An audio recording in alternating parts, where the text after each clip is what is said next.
The Columbia Center, the tallest skyscraper in Seattle. Imagine having to get a rescue team in 70 stories up. How about inserting a tactical team onto a moving ferry? Sound tricky? Well, now there's a new tool designed for just that. It's called an AirTEP. Airborne Tactical Insertion Platform. It's a platform that hangs underneath the helicopter.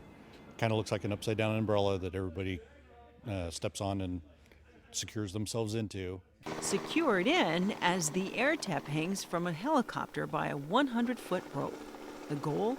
To get as many people in or out of a scene as quickly as possible.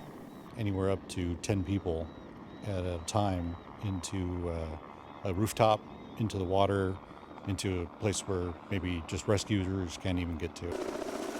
Designed in France, manufactured in Virginia, there are only about a half dozen AirTEPs in the entire country. But Seattle Fire Department is the only fire agency in the country that has an AirTEP.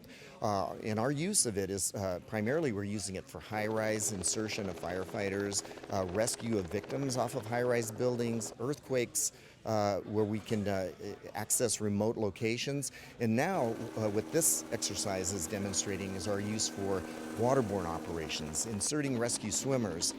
Guardian 2 is placing and recovering teams of highly trained rescue swimmers on the lake. It's difficult to do over water because you get away from shoreline, you start losing your references. Farther out in the water you get, the more difficult it becomes. Where could this scenario play out? An example would be an aircraft that went down in Elliott Bay. The boats could easily be picking up people on the wing or in the water outside of the plane. But what would happen if I still have passengers seatbelted in? I need to get rescue swimmers to get into that aircraft and rescue those viable victims that are in those survivable spaces. The AirTEP is available to emergency response teams in the region thanks to a Homeland Security grant. Without that tool, we had no option.